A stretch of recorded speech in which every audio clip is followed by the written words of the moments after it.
বুধবার বিকেল বাড়ির বারান্দায় বসে বিড়ি বাঁধছিলেন মহিলা। ঠিক সেই সময় বিপত্তি। অভিযোগ, মহিলার গায়ে গুটকার পিক ফেলেন প্রতিবেশী ছোটন মণ্ডল। এই নিয়ে মুর্শিদাবাদের ফারাক্কায় তুল কালাম। মহিলা প্রতিবাদ করতেই মারধর শুরু হয়। তার দুটো কান টেনে ছিঁড়ে দেওয়া হয়।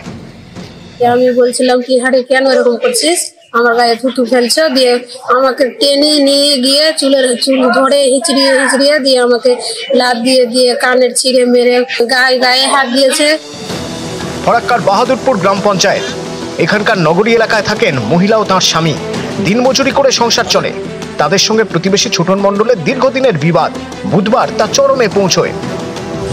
মহিলার গায়ে তাঁরই প্রতিবেশী গুটকার পিক ফেলেন বলে অভিযোগ। তিনি প্রতিবাদ করেন।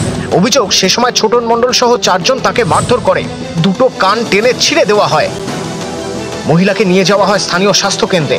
এরপর শনিবার ফারাক্কা থানায় অভিযোগ দায়ের। এরপরেই গ্রেপ্তার করা হয় প্রতিবেশী ছোটন মণ্ডলকে।